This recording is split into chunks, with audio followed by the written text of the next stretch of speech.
O deputado federal Marcel Van Hatten divulgou nota pública do Novo sobre a censura que vem se expandindo sobre a população.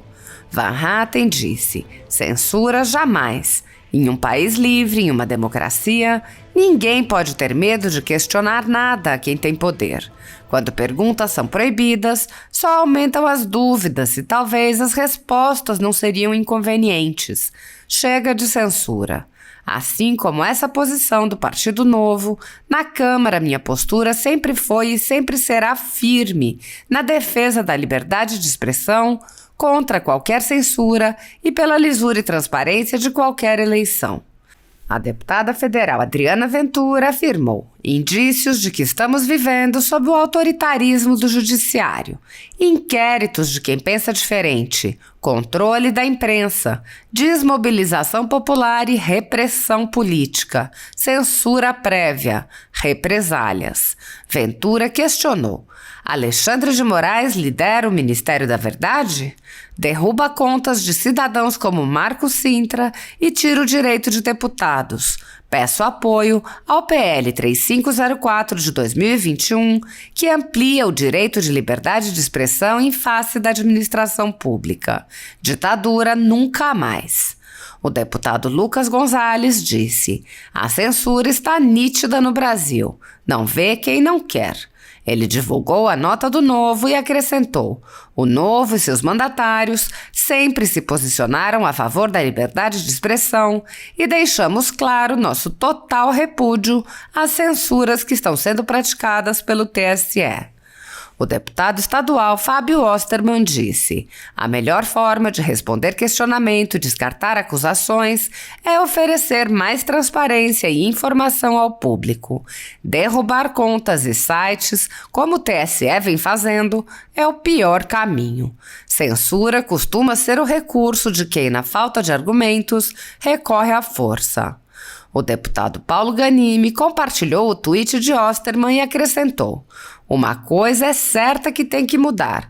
Quem é responsável pela operação não pode ser fiscal e juiz. TSE não pode mais ter tantas funções e poderes. Ganimi também lembrou que protocolou um projeto de decreto legislativo ainda em outubro para sustar a decisão que aumentou o poder de interferência do Tribunal Superior Eleitoral nas eleições de 2022.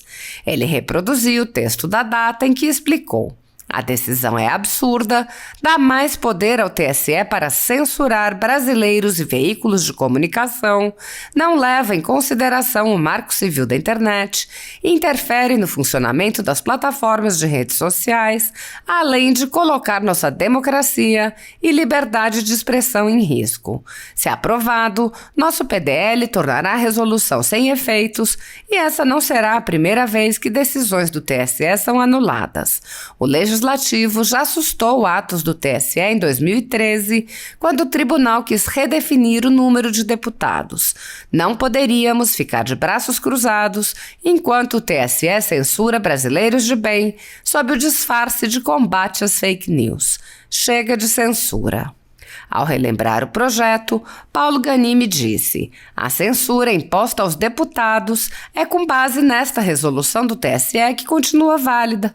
Uma das formas que temos para interromper esse autoritarismo é aprovar o PDL que protocolei junto com outros deputados. Segunda, tem sessão na Câmara. Hora do Congresso atuar contra esse absurdo. O deputado Vinícius Poit disse: sempre defendi que a melhor forma de combater mentira é com verdade. Se há uma informação duvidosa ou questionada, que se faça a devida conscientização das pessoas com mais transparência e educação. Ao contrário disso, o TSE segue censurando perfis nas redes sociais. E aí? O TSE se autorizou a ser um órgão censor durante as eleições, decorrente de uma decisão aprovada pela maioria da Corte. À época, a ministra Carmen Lúcia ainda falou acreditar que havia o risco de censura, mas que a medida se fazia necessária diante do cenário. E hoje? Essa decisão, contra a qual já nos posicionamos contrariamente, deveria ter sido válida somente até o segundo turno. Uma semana depois do resultado das eleições, o TSE continua removendo perfis à torto e à direito. Os critérios já eram duvidosos antes e hoje são mais ainda. Por quê? Entendo que falas como a do professor Marcos Cintra não colocam a democracia em risco, nem questionam. Pelo contrário, ele fala da necessidade de reforçar a instituição do TSE e dar mais transparência sobre o processo. Mesmo assim, Cintra teve sua conta removida em instantes. Vale lembrar que Cintra é crítico do atual presidente e foi candidato a vice na chapa de Soraya Tronic. Cintra não pôde questionar, porque parece que o TSE quer só enfiar tudo goela abaixo. E a liberdade? A liberdade está em xeque. Ao agir da forma que age, o TSE parece jogar mais combustível numa discussão que deveria ser encerrada com mais informação de qualidade. Quem age para tumultuar acaba ganhando força, e quem deveria dar exemplo de informação está censurando. Então, reforço meu compromisso com a democracia e o respeito ao resultado das eleições. Não foi o que queria, mas é preciso aceitar e seguir em frente. Há muito trabalho a ser feito para termos o Brasil que queremos. E nele, com certeza, não deve existir uma corte com poder de polícia. Ouça a nota divulgada pelo Novo. O Novo reforça o seu compromisso com a democracia e o resultado das eleições. Porém, bloquear perfis e impedir questionamentos só alimenta a desconfiança da população. O TSE deve assumir sua responsabilidade, abandonar a censura e trabalhar pela credibilidade da instituição. Censurar quem questiona não irá torná-lo mais confiável. Só há uma saída para a desinformação: esclarecimentos e informação de qualidade. Questionamentos válidos se resolvem assim, e aqueles feitos apenas para tumultuar serão descredibilizados com o tempo. Não há liberdade quando as pessoas passam a ter medo de questionar. Perfis em redes sociais estão sendo derrubados, de ofício, sem provocação pelo Ministério Público. 2. Através da presidência do TSE, unilateralmente, sem aprovação em plenário. 3. Em decisões sigilosas. 4. Sem observar o direito constitucional à ampla defesa. 5. Sem previsão em lei, apenas uma resolução do TSE. 6. Mesmo após o fim do período eleitoral, quando acaba o poder de polícia, da Justiça Eleitoral, de fiscalização da propaganda eleitoral. As recentes decisões abusivas do TSE abrem um precedente perigoso e não contribuem em nada para aumentar a confiança nas instituições. E a confiança é o pilar fundamental de uma eleição.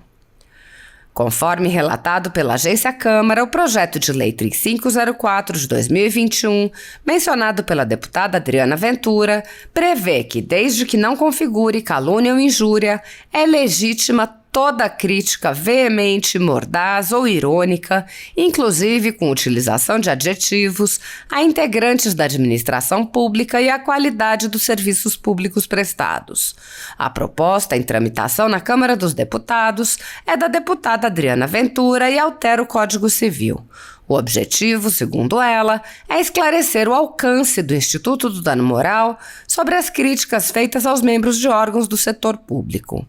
Ela afirma que são comuns as ações de indenização ajuizadas contra pessoas ou veículos de comunicação que criticam a administração pública e seus representantes, como políticos, gestores e magistrados. Ainda que eventuais processos ajuizados venham a ser rejeitados em última instância, o fato é que o simples ajuizamento de ações indenizatórias tem um efeito dissuasório e intimidador, constrangendo outras pessoas que eventualmente teriam interesse em manifestar suas opiniões, disse Adriana Ventura. O projeto também deixa claro que não constitui ilicitude o exercício do direito de liberdade de expressão e crítica contra agentes públicos, incluindo manifestações a respeito de suas condutas públicas, opiniões e decisões sob sua responsabilidade. Em sua justificativa, o projeto assinala que a liberdade de expressão é um direito fundamental assegurado pelo artigo 5º, inciso 4 e artigo 220 da Constituição Federal de 88. Em particular, quando exercida a respeito da administração pública, dos serviços públicos e de agentes públicos, a liberdade de expressão é fundamental para a existência de um Estado republicano e democrático de direito, pois a crítica configura elemento necessário para a reflexão e o aprimoramento das atividades públicas. Dessa maneira, a parlamentar cita precedentes do STF, da Corte Europeia de Direitos Humanos e do Tribunal Constitucional Espanhol. A liberdade de expressão, que não traduz concessão do Estado, mas ao contrário, representa direito fundamental dos cidadãos, é condição inerente e indispensável à caracterização e à preservação de sociedades livres, organizadas sob a égide dos princípios estruturadores do regime democrático. O Poder Judiciário, por isso mesmo, não pode ser utilizado como instrumento de injusta restrição a essa importantíssima franquia individual, cuja legitimidade resulta da própria Declaração Constitucional de Direitos. A liberdade de manifestação do pensamento traduz prerrogativa político-jurídica que representa em seu próprio e essencial significado um dos fundamentos em que repousa a ordem democrática. Nenhuma autoridade, por tal razão, inclusive a autoridade judiciária, pode prescrever ou impor, segundo suas próprias convicções, o que será ortodoxo em política ou em outras questões que envolvam temas de natureza filosófica, ideológica ou confessional, nem estabelecer padrões de conduta cuja observância implique restrição aos meios de divulgação do pensamento. O exercício regular do direito de crítica, que configura direta emanação da liberdade constitucional de manifestação do pensamento, ainda que exteriorizado em entrevista jornalística, não importando o conteúdo ácido das opiniões nela externadas, não se reduz à dimensão do abuso da liberdade de expressão, qualificando-se, ao contrário, como verdadeira excludente anímica, que atua em tal contexto como fator de descaracterização do intuito doloso de ofender. A parlamentar prossegue. No direito comparado, esta utilização estratégica do Poder Judiciário para inibir a liberdade de expressão é chamada de Strategic Litigation Against Public Participation. Embora o fenômeno não seja tão estudado no Brasil, também é possível verificar casos recentes em que esta estratégia foi utilizada. Dentre as técnicas utilizadas para enfrentar esse fenômeno, o presente projeto busca utilizar uma abordagem de direito material, esclarecendo o âmbito de incidência do Instituto do Dano Moral e excluindo de seu alcance o exercício regular da liberdade de expressão em face da administração pública ou de agentes públicos desta qualidade. Espera-se, com isso, fortalecer a liberdade de expressão em nosso país e propiciar o fortalecimento de nossas instituições públicas. Aproveitamos o ensejo para congratular a organização Fiquem Sabendo, uma agência de dados independente especializada na Lei de Acesso à Informação, idealizadora do presente projeto de lei. A censura, que vem se intensificando no Brasil, atinge unicamente conservadores e já causou o fechamento de alguns veículos de imprensa. Mas a perseguição não se limita à censura e inclui muitas outras medidas, inclusive prisões políticas, devassas, buscas e apreensões de reputações, entre outras.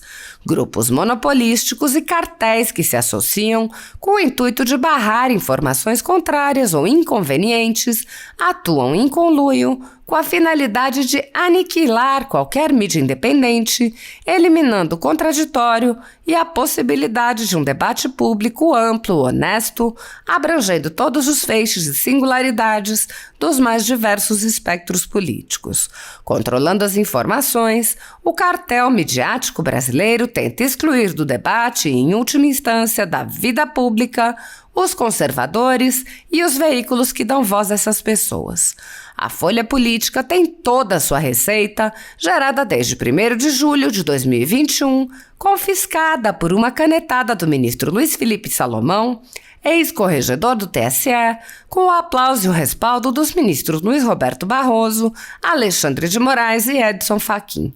Além disso, todas as receitas futuras do jornal obtidas por meio do YouTube estão previamente bloqueadas.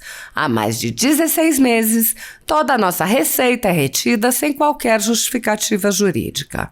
Anteriormente, a Folha Política teve sua sede invadida e todos os seus equipamentos apreendidos a mando do ministro Alexandre de Moraes. Mesmo assim, a equipe continuou trabalhando como sempre, de domingo a domingo, dia ou noite, para trazer informação sobre os 3 poderes e romper a espiral do silêncio imposta pela velha imprensa, levando informação de qualidade para todos os cidadãos e defendendo os valores, as pessoas e os fatos excluídos pelo mainstream, como o conservadorismo e as propostas de cidadãos e políticos de direita. Se você apoia o trabalho da Folha Política e pode ajudar a evitar que o jornal seja fechado, pela ausência de recursos para manter sua estrutura, cumprir seus compromissos financeiros e pagar seus colaboradores, doe por meio do Pix, cujo QR Code está visível na tela, ou por meio do código ajude@folhapolitica.org.